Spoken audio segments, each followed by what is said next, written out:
क्या आप जानते हैं कि हिमालय की बर्फीली चोटियों के बीच ऐसे 7 रहस्यमयी द्वार छिपे हैं जिनकी रक्षा खुद अमर योद्धा करते हैं? ये द्वार न तो किसी नक्शे में मिलते हैं और न ही इनका रास्ता कोई सामान्य मानव देख सकता है, क्योंकि ये द्वार केवल उन्हें दिखाई देते हैं जो सत्य, भक्ति और आत्मज्ञान की कठिन परीक्षा से गुजरने को तैयार हों।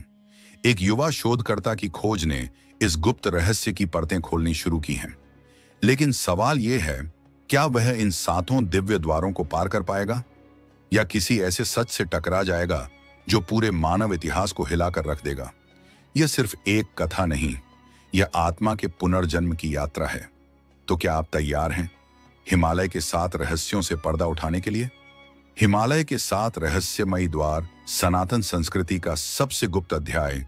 हिमालय न केवल बर्फीली चोटियों और घने जंगलों का प्रदेश, बल्कि एक ऐसा आध्यात्मिक क्षेत्र है जिसने अनगिनत साधकों, तपस्वियों और रहस्य प्रेमियों को अपनी ओर आकर्षित किया है। यहाँ की वादियों में वह शांति है जो आत्मा की गहराइयों तक उतर जाती है।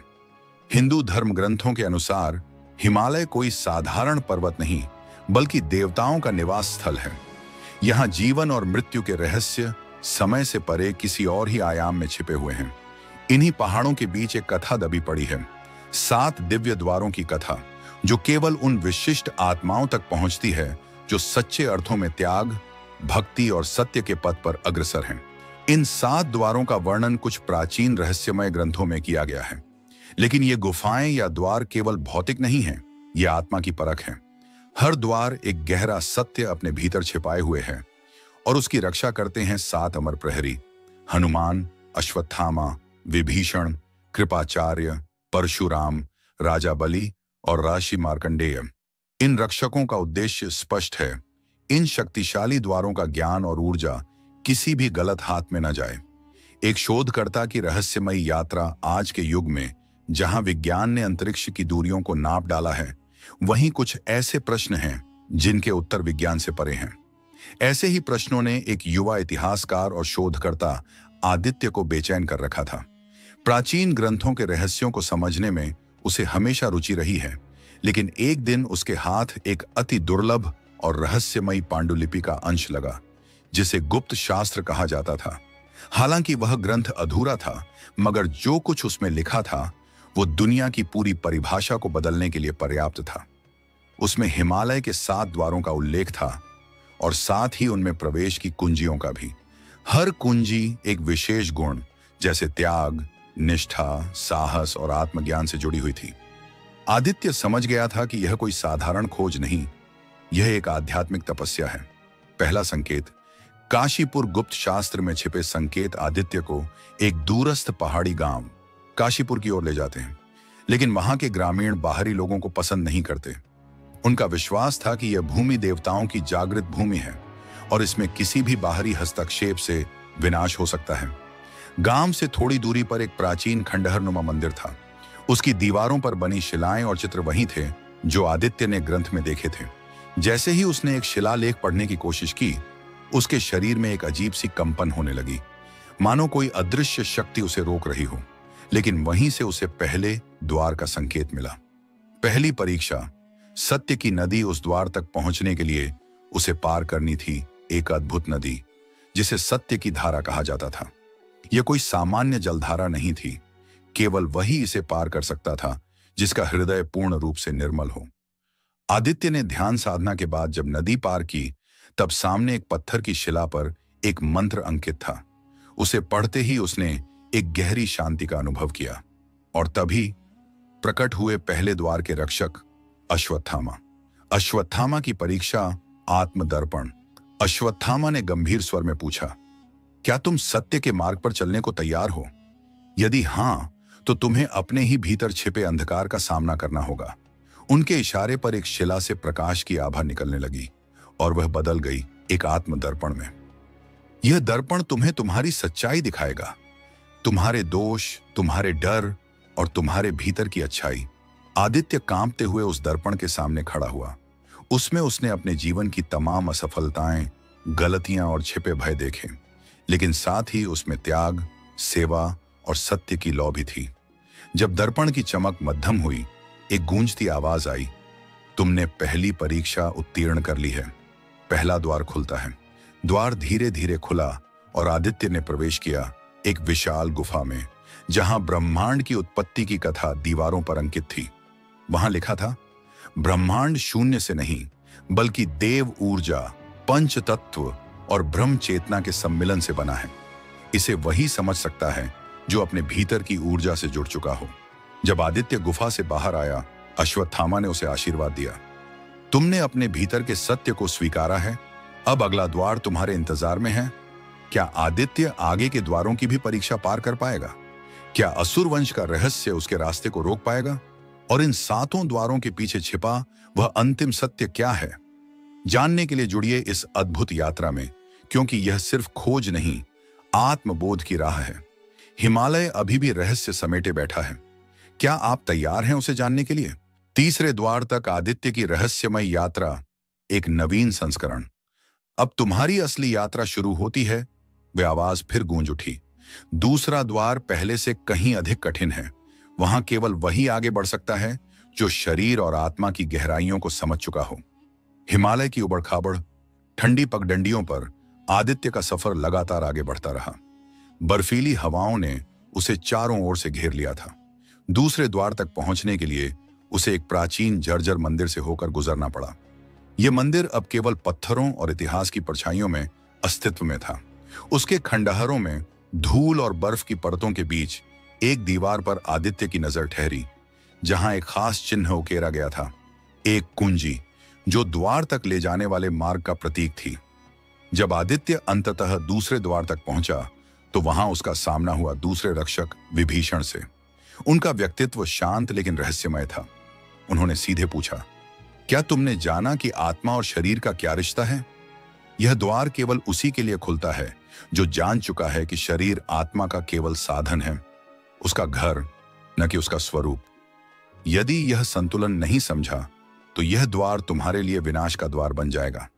दूसरे द्वार के सामने एक गहरा रहस्यमय जलाशय था। विभीषण ने संकेत किया, इस जल में डुबकी लगाकर ही तुम्हें आत्मा और शरीर के बीच का वास्तविक संबंध दृष्टिगोचर होगा। पर ध्यान रखना, यह अनुभव हर किसी के सहने लायक नहीं होता। कई लोग इस सत्य को जानकर लौट नहीं पाते। आदित्य ने साहस बटोरा और तालाब में उतर गया।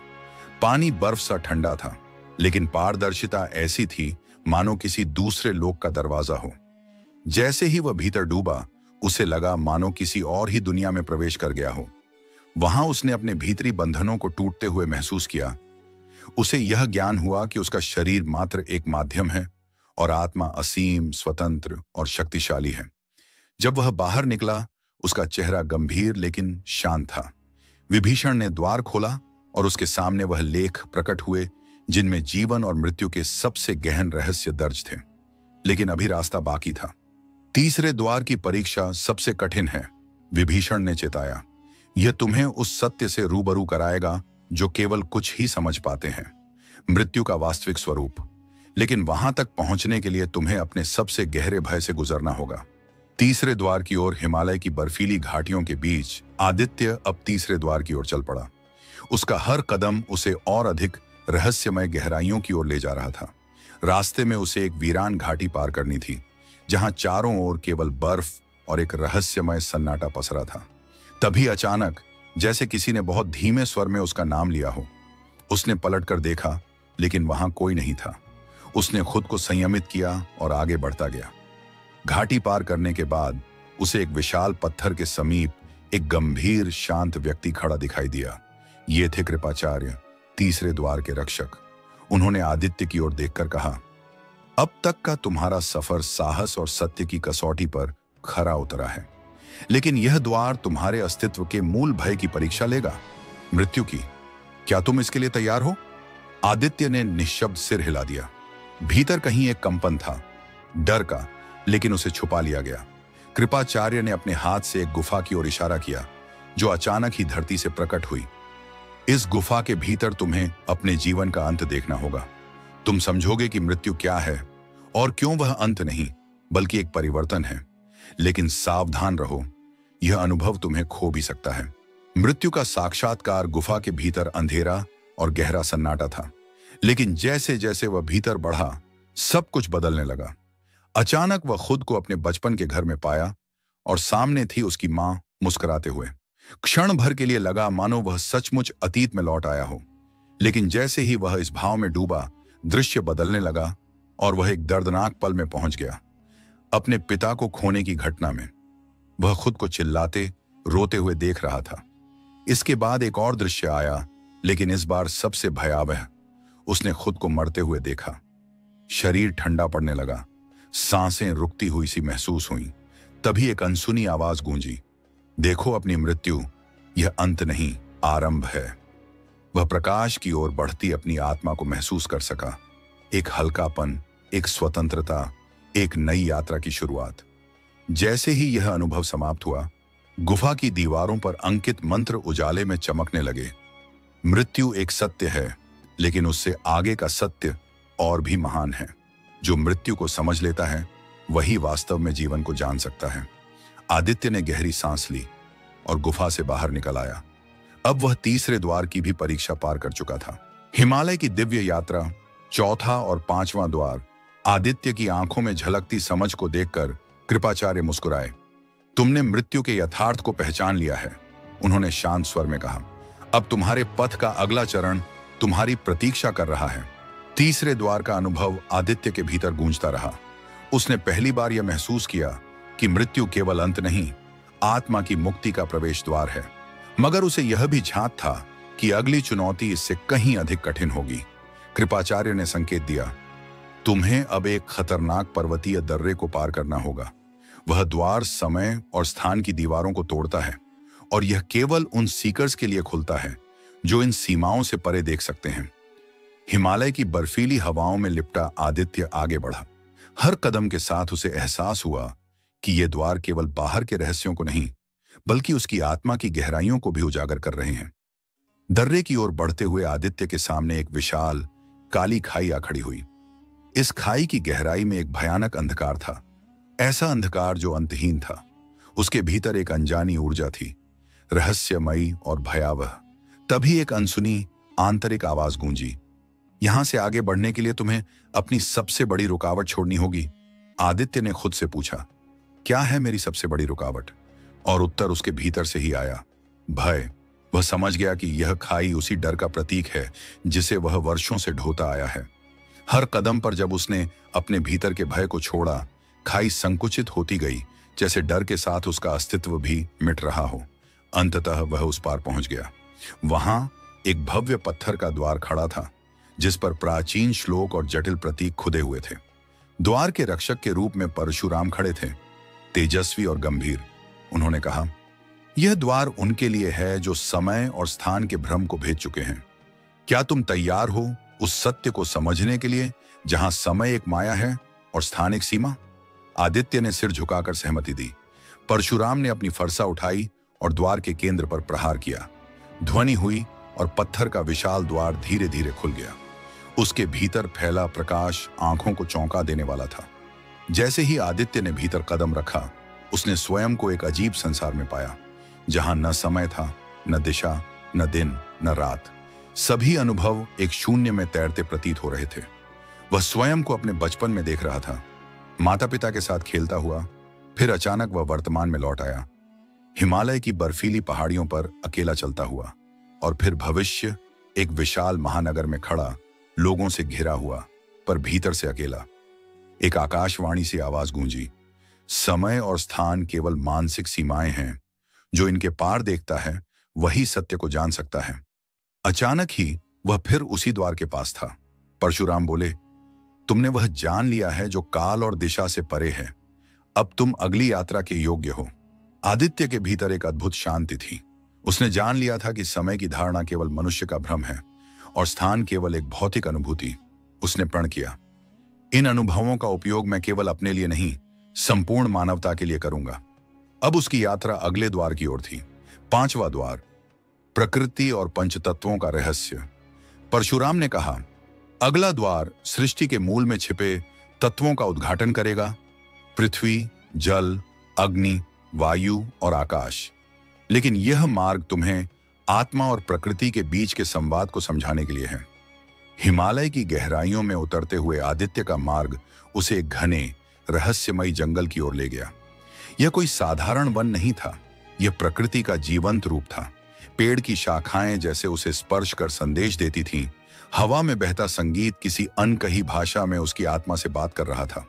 प्रकृति जैसे कह रही थी, तुम अब तैयार हो मेरे रहस्यों को जानने के लिए। हर फूल, हर पक्षी, हर झरना अपनी चमक और ध्वनि से जैसे उसे कुछ सिखा रहा था। जंगल के मध्य में पहुंचकर आदित्य ने महसूस किया, यह जंगल नहीं, एक जीवंत चेतना है। वहां उसे समझ आने लगा, प्रकृति में समाये पांचों तत्व सिर्फ भौतिक पदार्थ नहीं, बल्कि चेतना के वाहक हैं। हर तत्व उसके भीतर से संवाद कर रहा था। पृथ्वी की स्थिरता, जल की बहाव, अग्नि की ऊर्जा, वायु की स्वतंत्रता और आकाश की व्यापकता। अब वह पांचवें द्वार के समीप था, जहां प्रकृति के मूल रहस्य उसका स्वागत करने वाले थे।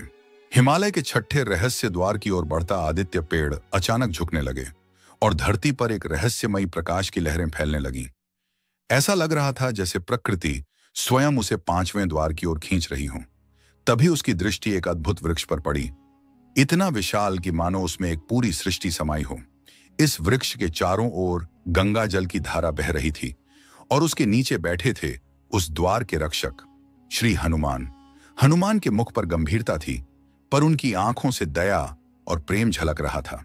उन्होंने आदित्य को देखा और कहा, तुम यहां तक आने योग्य हो, लेकिन इस द्वार के पार जाने का ज्ञान तुम्हारी आत्मा की हर कमजोरी को उजागर करेगा।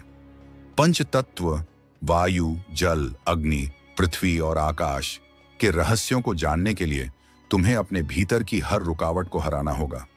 क्या तुम इसके लिए तैयार हो? आदित्य ने श्रद्धा से सिर झुकाया। हनुमान जी ने आंखें मूंदी और एक दिव्य मंत्र का उच्चारण किया। तभी उनके पीछे एक द्वार प्रकट हुआ, न तो पत्थर का, न धातु का, बल्कि 5 तत्वों की पारदर्शी अदृश्य ऊर्जा से बना हुआ। जैसे ही आदित्य ने उस द्वार में कदम रखा, उसे लगा कि वह स्वयं इन पंच तत्वों से घिर गया है। वायु का आयाम, हवा चारों ओर घूम रही थी, लेकिन उसमें एक अजीब चेतना थी। वह उसकी भावनाएं और सोच पढ़ रही थी, जैसे उसे जानना चाहती हो कि वह भीतर से कौन है। जल का आयाम, बहती नदियों और जलकणों ने उसके भीतर की हर अशुद्धता को धीरे धीरे धोना शुरू किया। उसका मन शांत होने लगा। अग्नि का आयाम, यहां एक विशाल अग्नि स्तंभ था। वह स्थिर था, फिर भी उसकी लपटों में हर जीव का प्रतिबिंब नजर आ रहा था। जब आदित्य पास गया तो वह आग उसकी नकारात्मकता को भस्म करने लगी। दर्द तो हुआ, लेकिन वह स्थिर रहा। पृथ्वी का आयाम, हर कण में जीवन था। मिट्टी और घास में छिपे रहस्य उसकी आत्मा को कुछ नया सिखा रहे थे कि जन्म और मृत्यु दोनों धरती की ही कोख से उत्पन्न होते हैं। आकाश का आयाम, यह सबसे रहस्यमय था। कोई सीमा नहीं थी, बस अनंतता। वह महसूस करने लगा कि वह स्वयं आकाश बन गया है, असीम और मुक्त। जब वह इन आयामों से बाहर निकला तो हनुमान जी उसके सामने खड़े थे। उन्होंने कहा, अब तुम पंच तत्वों के ज्ञान से परिचित हो चुके हो, लेकिन यह ज्ञान तभी सार्थक होगा जब तुम इसे अपने जीवन में उतारोगे। यह तुम्हारी अगली परीक्षा होगी। हनुमान जी ने उसे आशीर्वाद दिया और बताया कि अगला छठा द्वार उन रहस्यों की ओर ले जाएगा जहां देवता और असुरों की छुपी हुई दुनिया मौजूद है। वहां पहुंचने का मार्ग अब तक का सबसे कठिन होगा। छठे द्वार की परीक्षा की शुरुआत अब आदित्य की आत्मा अधिक मजबूत हो चुकी थी। परशुराम और हनुमान से मिले मार्गदर्शन ने उसके मन को स्थिरता और साहस प्रदान किया था। वह बर्फीले हिमालय की ओर बढ़ने लगा, जहां हर कदम पर प्रकृति उसे परख रही थी। कभी अचानक बर्फीले तूफान उठते तो कभी रहस्यमय आवाजें उसके कानों में गूंजती, जैसे कोई अदृश्य शक्ति उससे बातें कर रही हो। उसे धीरे धीरे यह एहसास होने लगा कि यह मार्ग केवल भौतिक नहीं, बल्कि एक गहन आध्यात्मिक यात्रा भी है। एक गहरी घाटी में उसने देखा, आकाश और धरती के बीच एक चमत्कारी पुल बना हुआ था और उस पुल के पार एक विशाल द्वार हवा में तैरता प्रतीत हो रहा था। यह था छठा द्वार और उसके रक्षक थे महान राजा बलि। बलि महाराज का मुख गंभीर था। उन्होंने आदित्य को देखा और बोले, तुमने अब तक 5 द्वारों की परीक्षाएं पार की हैं, लेकिन छठा द्वार केवल उन्हीं के लिए खुलता है जो अपने भीतर की गहरी इच्छाओं और भय का सामना करने का साहस रखते हैं। ये वह स्थान है जहां देवताओं और असुरों की मूल शक्तियां एकत्र होती हैं, सृजन और विनाश दोनों का स्रोत। आदित्य ने राजा बलि के चरणों में प्रणाम किया और उन्हें अपनी खोज का उद्देश्य बताया। राजा बलि ने एक मंत्र पढ़ा और द्वार एक तेज प्रकाश के साथ खुल गया। जैसे ही आदित्य भीतर गया, वह एक अनोखी दुनिया में पहुंच गया। यह न स्वर्ग था न पृथ्वी, बल्कि एक अदृश्य आयाम जहां देवताओं की दिव्यता और असुरों की ऊर्जा साथ साथ प्रवाहित हो रही थी। सातवां द्वार सृष्टि के अंतिम सत्य की ओर। चारों दिशाओं में प्रकाश और अंधकार एक अद्वितीय सामंजस्य में थे। वातावरण में ऐसी ऊर्जा तरंगें प्रवाहित हो रही थीं जो कभी सुकून देती तो कभी रहस्यमय भय का अनुभव कराती। आदित्य की दृष्टि एक प्राचीन दिव्य नगरी पर पड़ी। यह नगर देवताओं का था, चमकते हुए स्वर्ण से निर्मित और वैदिक ध्वनियों से गूंजायमान। वहां की दिव्यता और शांति ऐसी थी जैसे स्वयं सृष्टि के केंद्र में खड़ा हो। इस नगरी की वास्तुकला उन पुरातन मंदिरों जैसी थी जिनका वर्णन हमें पुराणों में मिलता है। तभी अचानक कुछ शक्तिशाली ऊर्जा ने उसे अंधकार की दिशा में खींचना शुरू किया। उसने खुद को संभालने की कोशिश की, लेकिन यह अनुभव पहले से कहीं अधिक गहन था। वह एक अलग लोक में प्रवेश कर चुका था, असुरों की भूमि। यह स्थान देवों की दुनिया के विपरीत था, गंभीर, रहस्यमय, लेकिन शक्ति से भरपूर। यहां की ऊर्जा विकराल होते हुए भी आकर्षक थी। छठे द्वार के इस आयाम में आदित्य ने समझा कि यह संघर्ष केवल बाह्य नहीं था, बल्कि यह ऊर्जा और संतुलन की भी जंग थी।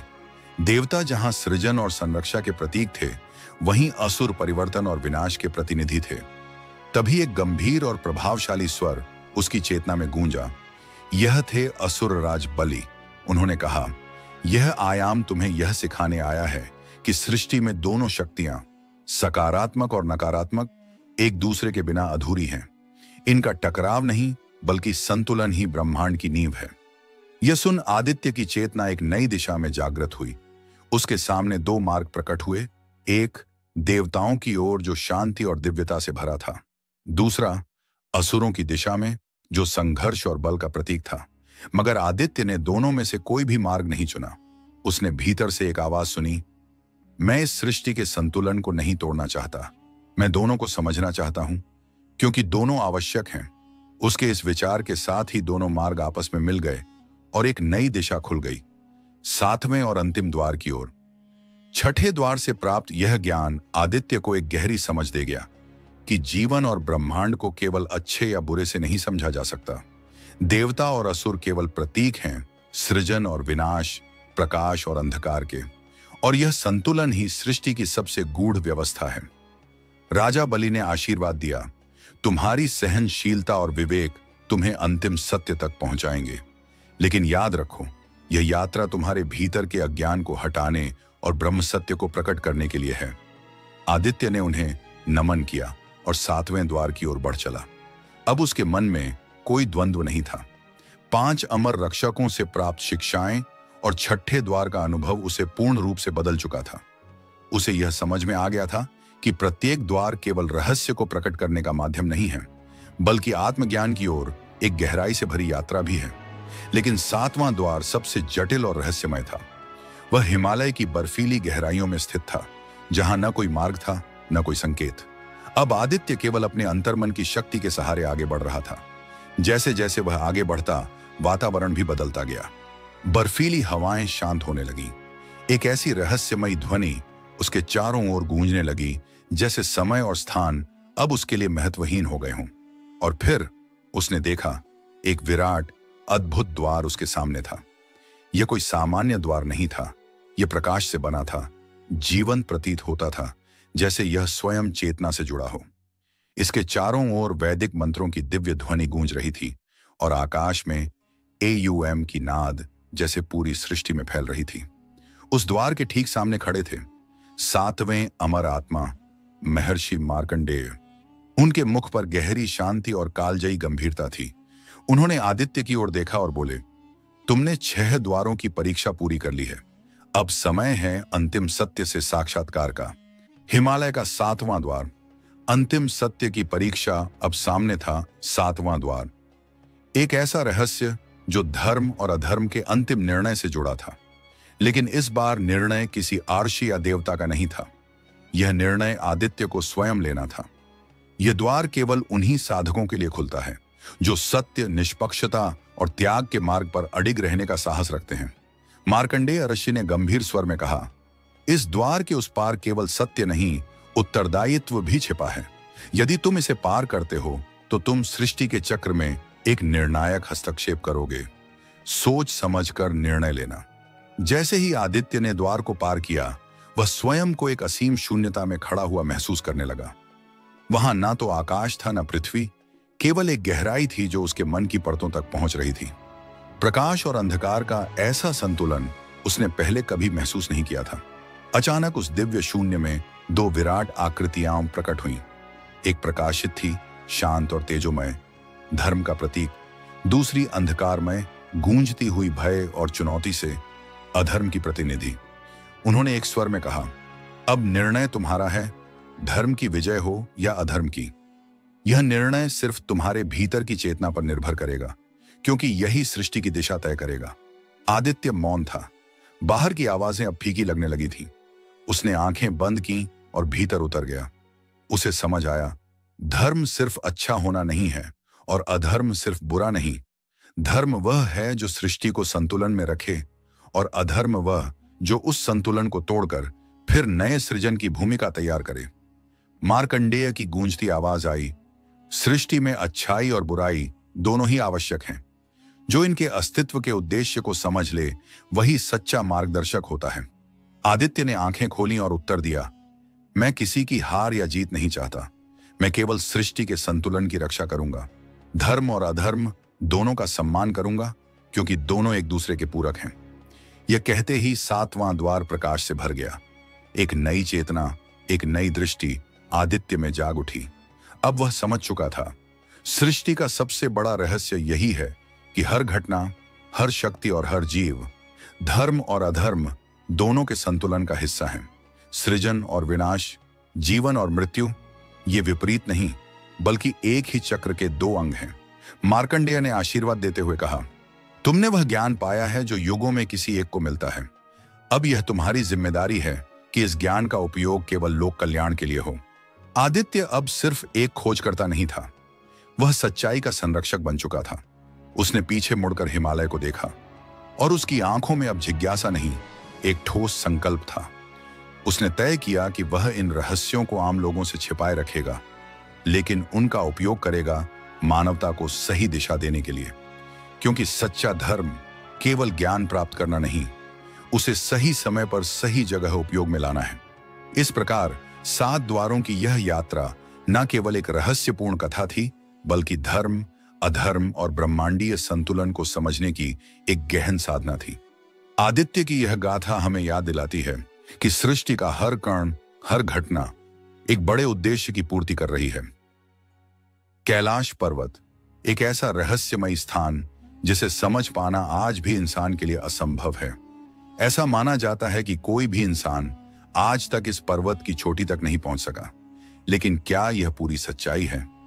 नहीं, क्योंकि एक ऐसा तांत्रिक था जिसने न केवल कैलाश पर्वत पर चढ़ाई की, बल्कि वह पहला और अब तक का एकमात्र व्यक्ति बना जिसे इस दिव्य स्थान की ऊंचाइयों को छूने की अनुमति मिली।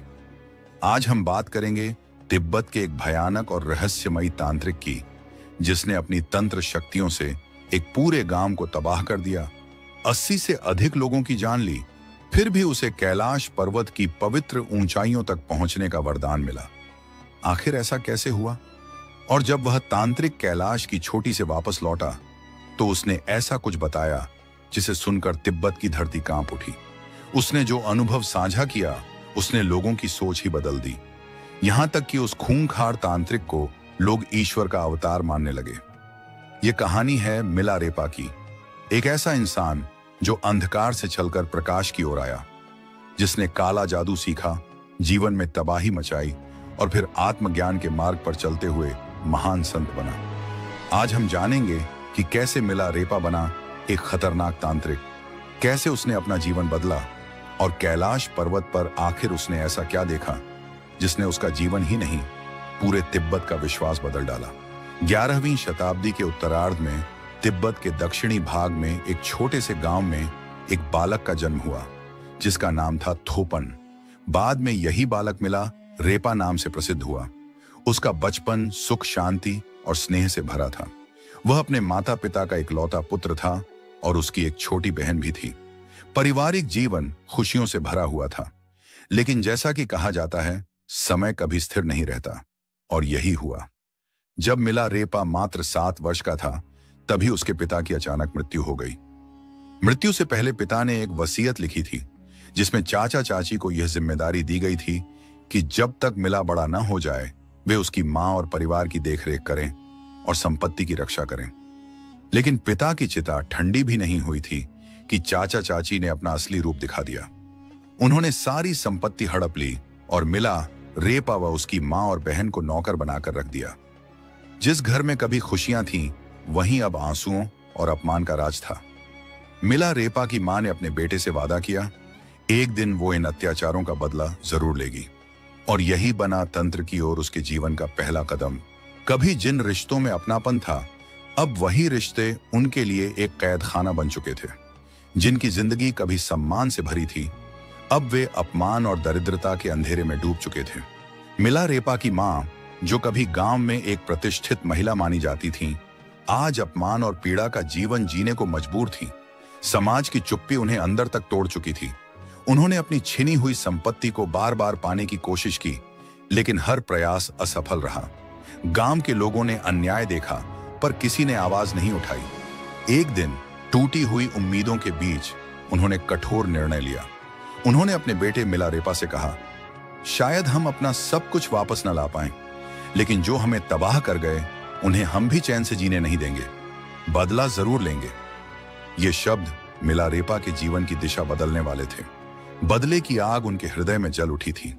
मां की आंखों में जो जलता हुआ अपमान देखा, वही उनके मार्गदर्शक बन गया। मिला रेपा ने ठान लिया कि वह तांत्रिक विद्या सीखेगा, एक ऐसी विद्या जो दुश्मनों को बिना सामने आए मिटा दे।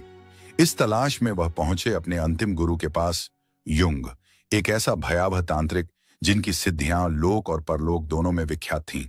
गुरु युंग के साए में मिला रेपा ने मृत्यु और विनाश के रहस्यों को सीखा। उनका लक्ष्य अब स्पष्ट था, बदला।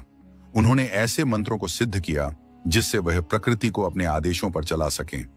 विशेष रूप से ओलावृष्टि का आह्वान करने की शक्ति उन्होंने प्राप्त की। सबसे पहला प्रयोग उन्होंने अपने चाचा और चाची के गांव पर किया। एक दिन आकाश से भारी ओले बरसने लगे, खेत खलिहान तबाह हो गए और गांव वालों पर आतंक छा गया। लोग समझ चुके थे, यह कोई सामान्य आपदा नहीं, यह तांत्रिक प्रकोप है। यह था मिला रेपा का पहला बदला। लेकिन यह अंत नहीं था। वह दिन आया जब चाचा के बेटे की शादी थी। पूरा गांव सज धज कर एकत्र हुआ था। मिला रेपा ने इस समारोह को अपने बदले की आखिरी परीक्षा बनाया। जैसे ही विवाह रस्में शुरू हुई, अचानक वहां जहरीले सांप, विषैले कीड़े और मकड़ियां प्रकट होने लगे। घबराहट और भगदड़ मच गई। तभी एक भीषण हादसा हुआ। घर की छत गिर पड़ी। करीब 80 लोगों की मृत्यु हो गई। मिला रेपा का बदला पूरा हुआ। गांव में उनकी मां ने गर्व से घोषणा की, मेरा बेटा अब निर्भय है, उसने अन्याय का जवाब दे दिया। लेकिन मिला रेपा के मन में अब शांति नहीं थी। वह विचारों के बवंडर में फंसे थे। बदले की आग ने उन्हें वह सब छीन लिया था जो कभी उन्हें इंसान बनाता था। अब वह सोच रहे थे, क्या यह जीत थी या आत्मा की हार? मिला रेपा के भीतर अपराध बोध की आग जल उठी थी। जिन मासूमों ने कभी उनका कुछ नहीं बिगाड़ा, वे भी उस भयानक तांडव में मारे गए थे। जिस बदले से उन्हें आत्मिक शांति मिलनी थी, अब वही एक गहरा पश्चाताप बन चुका था। यहीं से शुरू हुआ उनका आत्म मंथन, आत्मशुद्धि का कठिन मार्ग।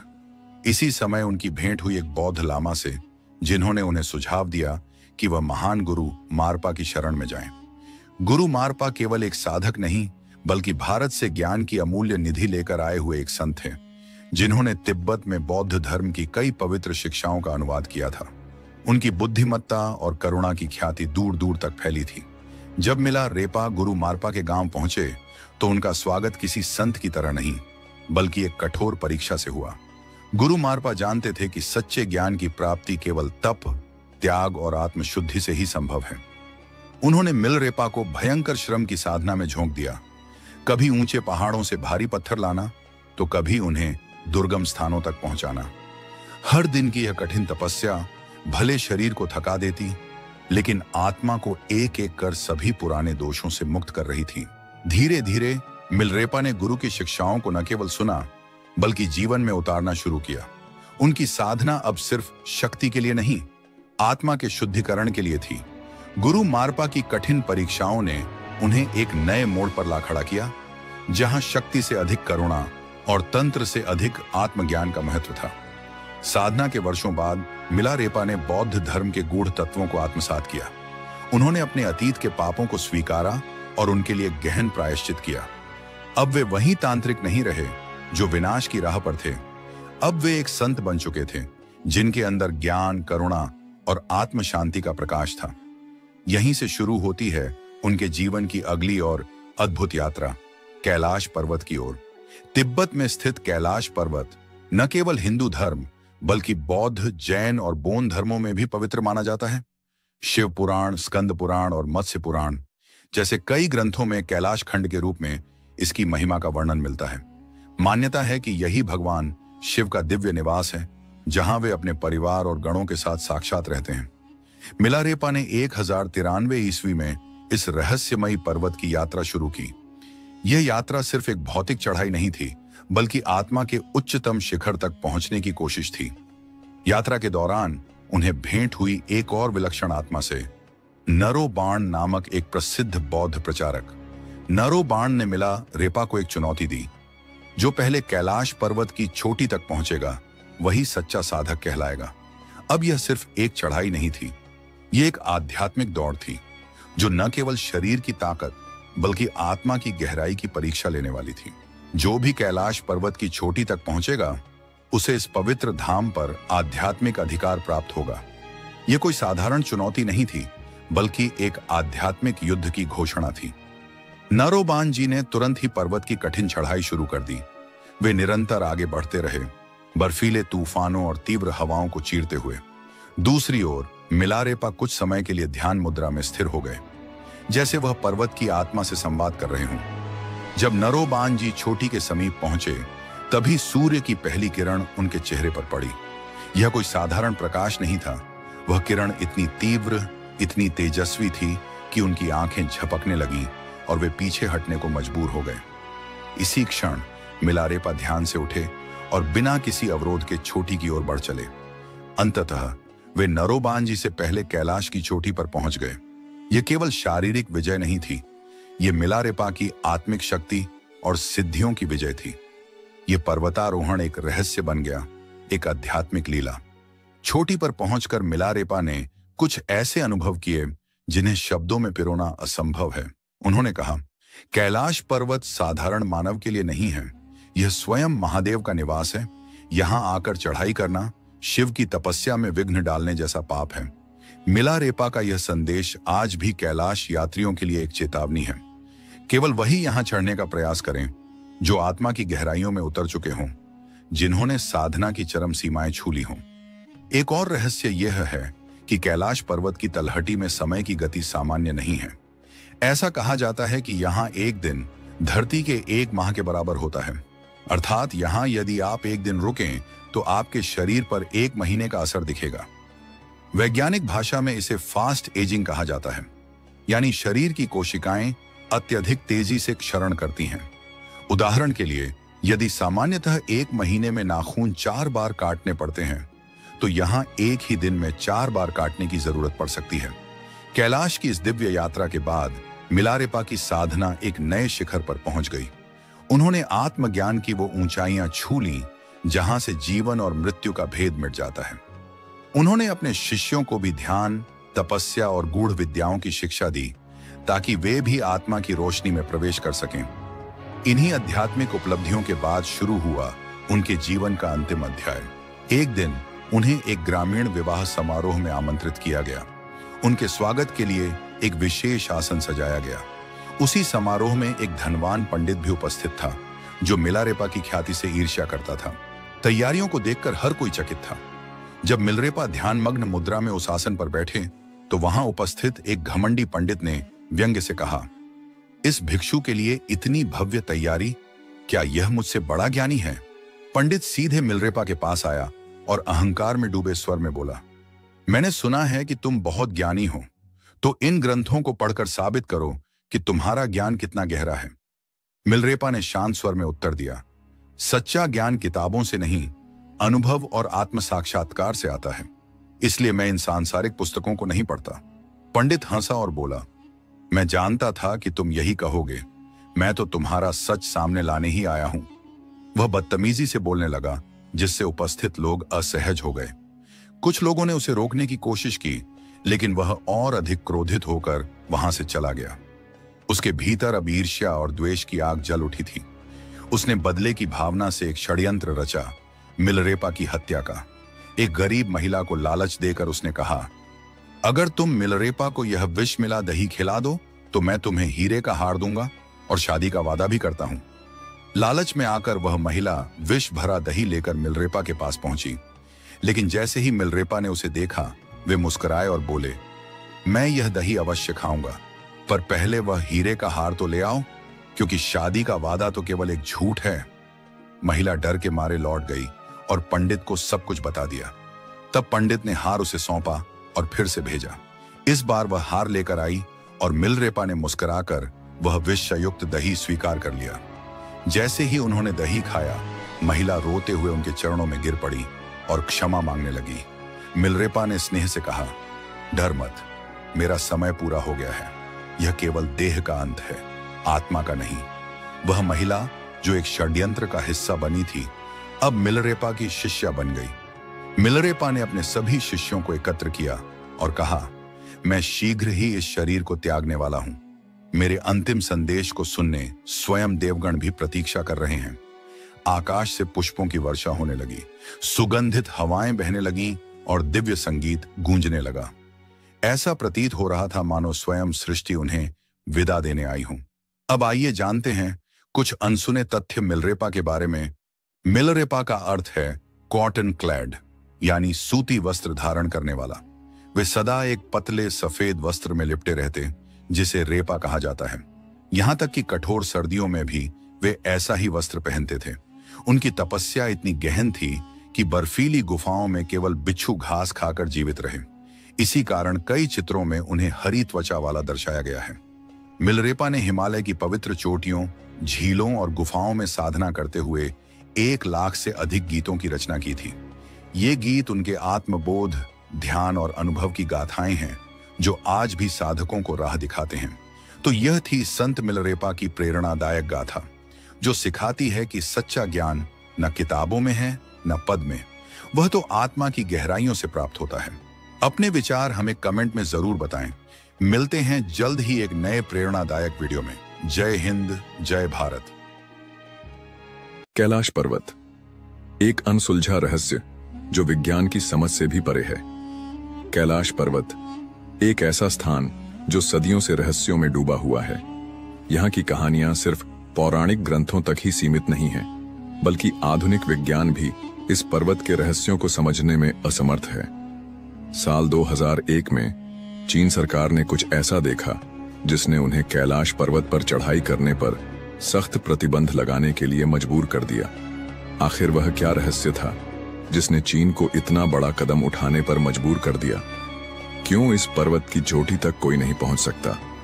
आज तक दुनिया की सबसे ऊंची चोटी माउंट एवरेस्ट पर हजारों पर्वतारोही सफलतापूर्वक चढ़ चुके हैं, लेकिन कैलाश पर्वत पर चढ़ने का प्रयास करने वाले या तो रास्ते में ही दम तोड़ देते हैं या फिर कुछ वर्षों के भीतर रहस्यमयी परिस्थितियों में मृत्यु को प्राप्त हो जाते हैं। केवल एक व्यक्ति, एक रहस्यमयी साधु इस पर्वत की चोटी तक पहुंचा था, लेकिन उसने जो देखा उसे कभी किसी के साथ साझा नहीं किया। कैलाश पर्वत पर क्यों बढ़ती है उम्र की रफ्तार? विज्ञान कहता है कि पृथ्वी पर समय की गति हर जगह समान होती है, लेकिन कैलाश पर्वत पर समय कुछ और ही कहानियां बयां करता है। यहां आने वाले तीर्थयात्री दावा करते हैं कि कैलाश के आसपास समय की चाल असामान्य रूप से तेज हो जाती है। कई साधु यह भी मानते हैं कि यहाँ एक अलौकिक ऊर्जा प्रवाहित होती है, जिससे यहाँ मौजूद किसी भी जीव की उम्र 2 गुनी रफ्तार से बढ़ने लगती है। क्या यह किसी प्राचीन शक्ति का प्रभाव है या फिर कोई वैज्ञानिक रहस्य जिसे अभी तक दुनिया नहीं समझ पाई। क्या कैलाश पर्वत के नीचे छिपा है प्राचीन शंभाला नगर? तिब्बती बौद्ध ग्रंथों में वर्णन मिलता है कि कैलाश पर्वत के नीचे एक अदृश्य नगर बसा हुआ है जिसे शंभाला कहा जाता है। यह कोई साधारण नगर नहीं बल्कि एक दिव्य लोक माना जाता है जहां केवल उच्च आत्मिक ऊर्जा वाले लोग ही प्रवेश कर सकते हैं। क्या सच में इस पर्वत के नीचे कोई ऐसी सभ्यता बसी हुई है जो आज भी दुनिया की नजरों से ओझल है? नासा की खोज जिसने वैज्ञानिकों के होश उड़ा दिए। अमेरिकी अंतरिक्ष एजेंसी नासा ने जब कैलाश पर्वत की ऊंचाई और उसकी संरचना का अध्ययन किया तो उन्हें कुछ ऐसा देखने को मिला जो किसी साधारण पर्वत में नहीं पाया जाता। सैटेलाइट इमेज में देखा गया कि कैलाश पर्वत एक विशालकाय पिरामिड के आकार का है और यह बिल्कुल सटीक दिशाओं में स्थित है, मानो इसे किसी ने बहुत सोच समझकर बनाया हो। क्या यह कोई प्राकृतिक संरचना है या किसी प्राचीन सभ्यता द्वारा निर्मित एक दिव्य संरचना? जब चीन ने कैलाश पर्वत पर हेलीकॉप्टर भेजा, चीन ने कैलाश पर्वत के रहस्यों को समझने के लिए जब इस क्षेत्र में एक हेलीकॉप्टर भेजा तो कुछ चौंकाने वाली घटनाएं घटीं। बताया जाता है कि जैसे ही हेलीकॉप्टर पर्वत के शिखर के करीब पहुंचा, उसके सभी नेविगेशन सिस्टम अचानक से फेल हो गए और हेलीकॉप्टर को आपातकालीन लैंडिंग करनी पड़ी। कुछ रिपोर्ट्स में यह भी दावा किया गया कि हेलीकॉप्टर के पायलट ने वहां एक अदृश्य ऊर्जा के प्रभाव को महसूस किया। कुबेर की नगरी और कैलाश का दिव्य प्रभाव। हिंदू मान्यताओं के अनुसार कैलाश पर्वत के पास धन के स्वामी कुबेर की नगरी स्थित है, जहां अपार संपत्ति और दिव्य खजाने छुपे हुए हैं। यह भी कहा जाता है कि जो कोई भी इस पर्वत के आसपास आध्यात्मिक साधना करता है, उसे दिव्य दृष्टि प्राप्त होती है और उसकी सभी इच्छाएं पूरी हो जाती हैं। तो आखिर कैलाश पर्वत सिर्फ एक पहाड़ है या कोई रहस्यमयी शक्ति केंद्र? क्या यहाँ कोई प्राचीन सभ्यता मौजूद है या फिर यह कोई दैवीय संरचना है? इन सवालों के जवाब आज भी अनसुलझे हैं, लेकिन एक बात तो तय है, कैलाश सिर्फ एक पर्वत नहीं बल्कि एक ऐसा रहस्य है जो हमारी समझ से कहीं परे है। कैलाश पर्वत आस्था, रहस्य और अद्भुत शक्तियों का केंद्र कहा जाता है कि जो व्यक्ति अपने जीवन में सत्कर्म और पुण्य अर्जित करता है, उसकी आत्मा को मृत्यु के उपरांत कैलाश पर्वत पर स्थान मिलता है। यही कारण है कि यह पर्वत न केवल धार्मिक आस्था का केंद्र है, बल्कि इसे दुनिया के सबसे अद्भुत और रहस्यमयी पर्वतों में भी गिना जाता है। समुद्र तल से 6,718 मीटर की ऊंचाई पर स्थित कैलाश पर्वत हिंदू, बौद्ध और जैन धर्म के अनुयायियों के लिए परम पवित्र स्थल है। धार्मिक मान्यताएं और आस्था का प्रतीक हिंदू धर्म में कैलाश पर्वत को भगवान शिव का दिव्य निवास माना जाता है, जहां वे माता पार्वती के साथ निवास करते हैं। मान्यता है कि यह वही स्थान है जहां शिव जी ने योग और ध्यान की अद्भुत साधनाएं की और कैलाश को सृष्टि के केंद्र का स्वरूप प्रदान किया।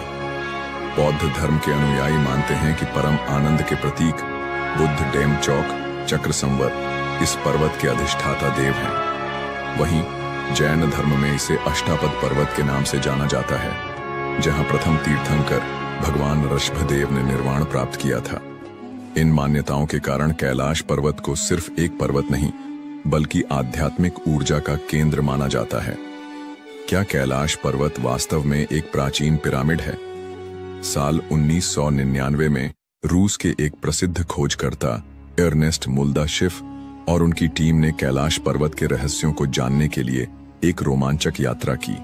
इस दल में भूवैज्ञानिक, भौतिकविद और इतिहासकार शामिल थे।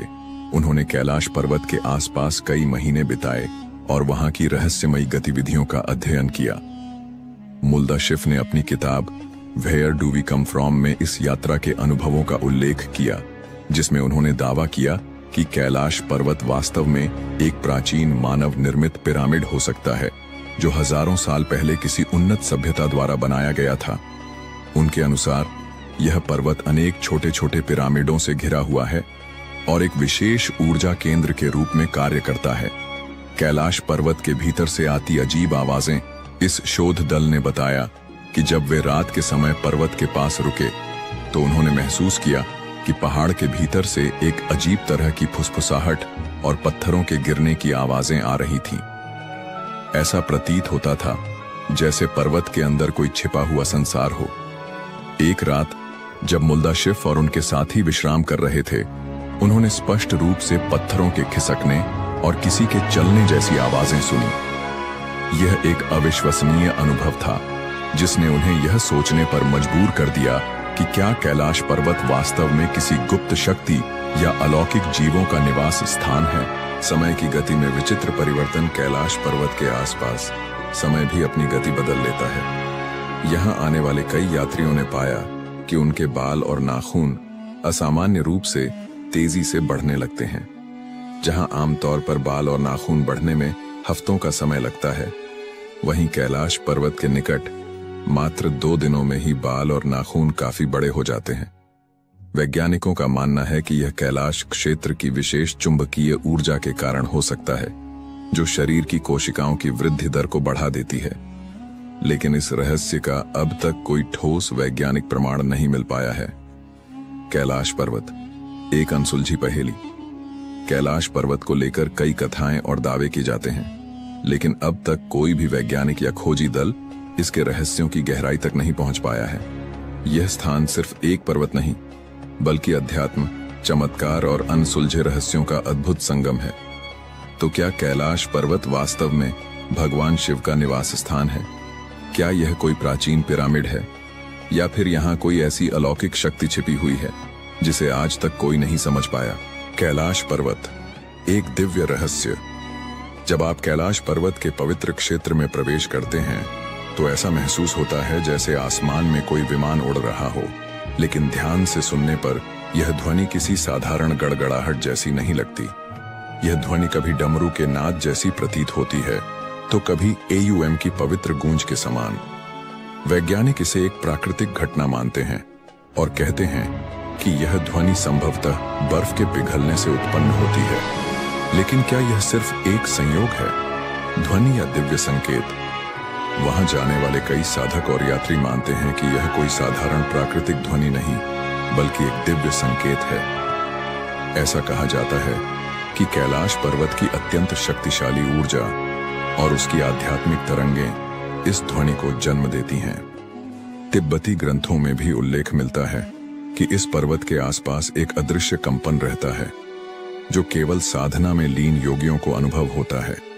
क्या यह केवल बर्फ के पिघलने की सामान्य ध्वनि है, या फिर AUM की अनाहत ध्वनि का एक चमत्कार? यह प्रश्न आज भी अनसुलझा है, और शायद यही कैलाश पर्वत के रहस्य को और भी गहराई से जोड़ता है। रात में चमकती अद्भुत रोशनियां, कैलाश पर्वत की रहस्यमयी घटनाएं केवल ध्वनियों तक सीमित नहीं हैं। कई यात्रियों ने दावा किया है कि उन्होंने रात के समय पर्वत के चारों ओर 7 अलग-अलग रंगों की रहस्यमयी रोशनी देखी है। नासा के वैज्ञानिकों का मानना है कि कैलाश पर्वत के आसपास का शक्तिशाली चुंबकीय बल और वायुमंडलीय ऊर्जा मिलकर इस अद्भुत प्रकाश का निर्माण कर सकते हैं। लेकिन फिर भी यह प्रश्न बना रहता है, क्या यह केवल विज्ञान की व्याख्या के भीतर सीमित है, या फिर इस पवित्र पर्वत की दैवीय शक्तियों का कोई संकेत? हिम मानव, मिथक या वास्तविकता? क्या आपने हिम मानव या यति की कहानियां सुनी हैं? यह एक रहस्यमयी विशालकाय प्राणी है जिसे कैलाश पर्वत और हिमालय के दुर्गम क्षेत्रों में देखा गया है। वर्षों से इस क्षेत्र में रहने वाले लोग दावा करते हैं कि उन्होंने अपनी आंखों से इस विचित्र प्राणी को देखा है। लेकिन क्या यह एक विशाल भालू है, कोई अज्ञात जंगली मानव, या फिर किसी प्राचीन युग का अंतिम अवशेष? तिब्बती और नेपाली मान्यताओं के अनुसार यह हिम मानव कैलाश पर्वत के आसपास घूमता है और कभी-कभी साधुओं और यात्रियों के दर्शन भी देता है। कुछ इसे एक भूरा भालू मानते हैं, तो कुछ इसे एक विलुप्त होती जाति का अंतिम अस्तित्व कहते हैं। यहाँ तक कि कुछ कथाओं में इसे एक शक्तिशाली जीव बताया गया है जो दुर्गम इलाकों में रहकर साधकों और तपस्वियों की रक्षा करता है। वैज्ञानिक इस रहस्य को सुलझाने की कोशिश कर रहे हैं। कुछ शोधकर्ताओं का मानना है कि हिम मानव वास्तव में निएंडरथल मानव के अवशेष हो सकते हैं जो अब भी इन बर्फीले क्षेत्रों में जीवित हैं। लेकिन यह केवल एक परिकल्पना है, क्योंकि आज तक हिम मानव के कोई ठोस प्रमाण नहीं मिले हैं। क्या कैलाश पृथ्वी का केंद्र बिंदु है? कई प्राचीन ग्रंथों और धार्मिक मान्यताओं के अनुसार कैलाश पर्वत को अक्षमहोर एक्सिस मुंडी कहा जाता है। यह वह स्थान माना जाता है जहां स्वर्ग और पृथ्वी का मिलन होता है। हिंदू धर्म, बौद्ध धर्म, जैन धर्म और बोन परंपरा में कैलाश को सृष्टि का केंद्र बताया गया है। तिब्बती ग्रंथों में उल्लेख मिलता है कि कैलाश पर्वत के चारों दिशाओं में 4 रहस्यमयी नदियां निकलती हैं, जो 4 अलग अलग दिशाओं में बहती हैं। यह तथ्य आधुनिक वैज्ञानिकों को भी चौंकाता है, क्योंकि विश्व के किसी अन्य स्थान पर ऐसा प्राकृतिक घटनाक्रम नहीं पाया जाता। कैलाश पर्वत न केवल एक तीर्थ स्थल है, बल्कि यह एक ऐसा स्थान भी है जो समय, भौतिकी और आध्यात्मिकता के रहस्यों को अपने अंदर समेटे हुए है। क्या यह केवल एक पौराणिक कथा है, या फिर इस स्थान पर वास्तव में कोई दिव्य शक्ति कार्य कर रही है? यह रहस्य आज भी अनसुलझा है। आपका क्या मानना है? क्या कैलाश पर्वत की यह ध्वनि मात्र एक प्राकृतिक घटना है, या फिर यह किसी दैवीय शक्ति का प्रमाण? क्या हिम मानव सच में मौजूद है, या यह केवल कहानियों और किंवदंतियों का हिस्सा है? और क्या कैलाश पर्वत पृथ्वी का आध्यात्मिक केंद्र है? इसका उत्तर खोजने के लिए हमें विज्ञान और आध्यात्मिकता के बीच संतुलन बनाना होगा। लेकिन एक बात निश्चित है, कैलाश पर्वत का रहस्य आज भी उतना ही गहरा है जितना हजारों साल पहले था। कैलाश पर्वत का अद्भुत रहस्य, समय की गति और रहस्यमय झीलें। कैलाश पर्वत सदियों से रहस्य, आध्यात्म और चमत्कारों का केंद्र रहा है। यह केवल एक पर्वत नहीं, बल्कि एक ऐसा स्थान है जहां प्रकृति के नियम भी विचित्र ढंग से कार्य करते हैं। कहते हैं कि यहां समय की गति सामान्य नहीं रहती। जो कुछ हफ्तों में घटित होना चाहिए, वह यहां चंद दिनों में ही पूरा हो जाता है। यही नहीं, यहां आने वाले कई यात्रियों ने यह अनुभव किया कि उनकी त्वचा समय से पहले ही बूढ़ी दिखने लगी। वैज्ञानिक भी इस पहेली को समझने में असमर्थ हैं। रूसी चिकित्सक डोनाल्ड अर्नेस्ट मुल्दाशिफ ने अपने संस्मरणों में एक आश्चर्यजनक घटना का उल्लेख किया है। उन्होंने बताया कि एक साइबेरियाई पर्वतारोही दल कैलाश पर्वत की चोटी तक पहुंचने के प्रयास में था, लेकिन जैसे ही वे एक विशेष बिंदु तक पहुंचे, कुछ ही क्षणों में उनकी उम्र असामान्य रूप से बढ़ने लगी। वे देखते ही देखते वृद्ध दिखने लगे। इससे भी अधिक आश्चर्य की बात यह थी कि उस घटना के बाद उन पर्वतारोहियों की उम्र इतनी तेजी से बढ़ी कि महज 1 वर्ष के भीतर ही वे मृत्यु को प्राप्त हो गए। क्या यह कोई प्राकृतिक घटना थी, या फिर कैलाश पर्वत पर कोई अदृश्य शक्ति कार्य कर रही थी? 2 झीलें, 2 विपरीत शक्तियां। कैलाश पर्वत के आधार पर स्थित 2 झीलें, मानसरोवर और राक्षस ताल, जो एक दूसरे के बेहद करीब हैं, लेकिन स्वभाव में पूरी तरह भिन्न है। ऐसा लगता है मानो ये झीलें प्रकृति के 2 अलग अलग पहलुओं का प्रतिनिधित्व करती हैं। एक सकारात्मक ऊर्जा का स्रोत, तो दूसरी नकारात्मक शक्तियों का प्रतीक। मानसरोवर झील को दुनिया की सबसे ऊंची मीठे पानी की झील माना जाता है। इसका पानी निर्मल, शांत और जीवनदायिनी ऊर्जा से भरा हुआ है। झील का आकार गोल है, जो सूर्य की आकृति को दर्शाता है, और इसका जल इतना शुद्ध है कि इसमें स्नान करने से आत्मा तक पवित्र हो जाती है। आश्चर्य की बात यह है कि इतनी ऊंचाई पर स्थित होने के बावजूद यह झील कभी जमती नहीं और इसके जल में लहरें नहीं उठती। ऐसा माना जाता है कि इस झील के पास ध्यान करने से आत्मिक शांति की अनुभूति होती है। इसके ठीक विपरीत स्थित राक्षस ताल एक खारे पानी की झील है, जहां जीवन का कोई अस्तित्व नहीं है।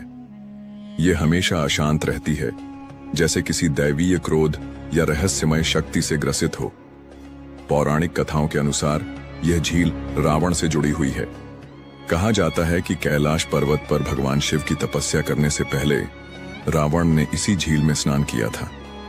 जैसे ही उसने इसमें डुबकी लगाई, झील की ऊर्जा बदल गई और इसमें आसुरी शक्तियों का प्रभाव बढ़ गया। इसके बाद रावण की सोच में भी बदलाव आ गया और उसने अपनी इच्छाओं की पूर्ति के लिए शिव जी को प्रसन्न करने का कठोर संकल्प लिया। यह सोचने वाली बात है कि एक ही क्षेत्र में स्थित 2 झीलें इतनी अलग क्यों हैं? क्या यह महज एक संयोग है, या फिर कैलाश पर्वत की दिव्यता का कोई गूढ़ रहस्य? रहस्यमय ध्वनि और अनसुनी घटनाएं जो लोग कैलाश पर्वत और मानसरोवर झील के करीब जाते हैं, वे अक्सर एक अनोखी ध्वनि सुनने की बात कहते हैं। यह ध्वनि किसी पवित्र मंत्र या गूंजती हुई ओमकार की तरह प्रतीत होती है। वैज्ञानिक इसे प्राकृतिक घटनाओं का परिणाम मानते हैं, लेकिन कई साधु और तपस्वी इसे देवताओं की उपस्थिति का संकेत बताते हैं।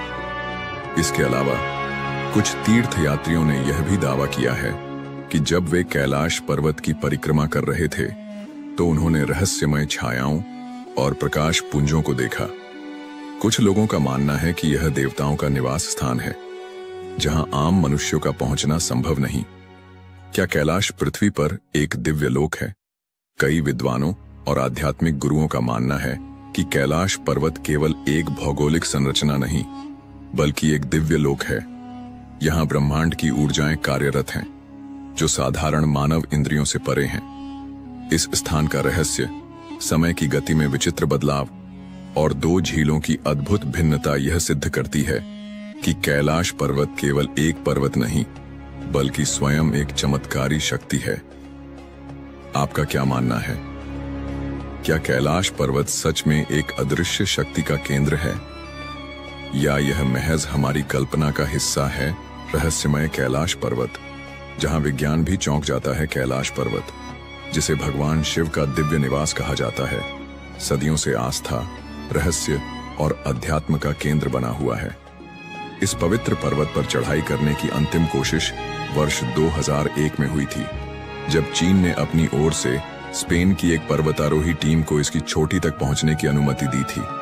लेकिन आश्चर्य की बात यह है कि अत्याधुनिक उपकरणों और पूरी तैयारी के बावजूद यह टीम भी कैलाश की चोटी तक नहीं पहुंच सकी।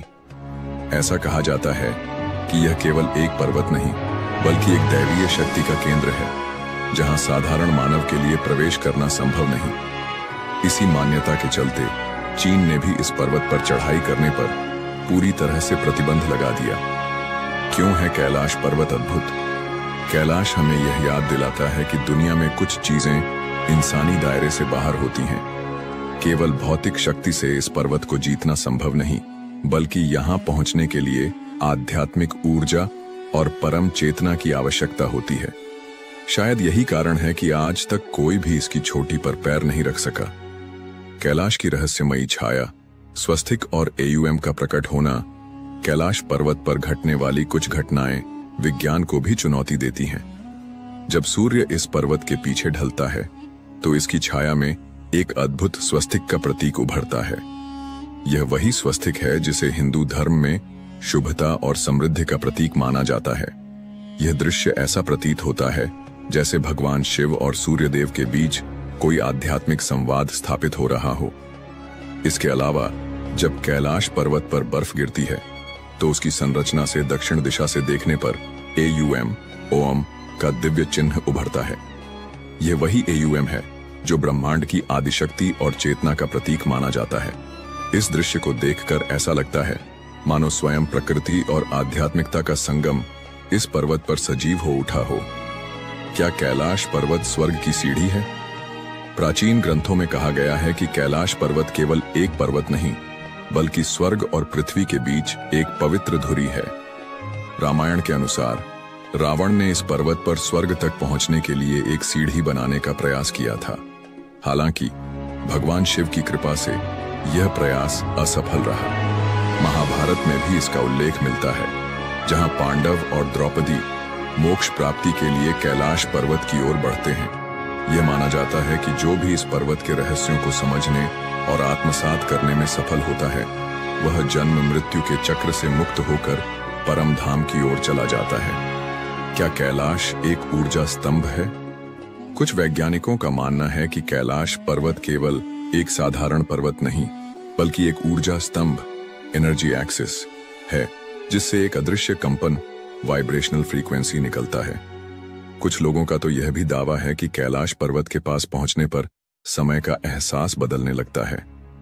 यात्री बताते हैं कि यहाँ घड़ियां तेज चलने लगती हैं, शरीर पर अजीब ऊर्जा का प्रभाव महसूस होता है, और यहाँ तक कि कई लोगों के बाल और नाखून असामान्य रूप से तेजी से बढ़ने लगते हैं। क्या कैलाश इंसान की पहुंच से परे रहेगा? इतिहास गवाह है कि जितनी भी पर्वतारोहण टीमों ने कैलाश की चोटी पर पहुंचने की कोशिश की, उन्हें किसी न किसी अदृश्य शक्ति ने रोक दिया। यह केवल एक साधारण पहाड़ नहीं, बल्कि शिव का धाम है, जहां प्रवेश करने के लिए केवल शारीरिक बल नहीं, बल्कि आध्यात्मिक शुद्धता की आवश्यकता होती है। शायद यही कारण है कि आज तक कोई भी इस पर्वत की चोटी पर कदम नहीं रख सका। तो क्या कैलाश हमेशा के लिए मानव सभ्यता की पहुंच से परे रहेगा, या फिर भविष्य में कोई इसका रहस्य खोल सकेगा? यह तो आने वाला समय ही बताएगा।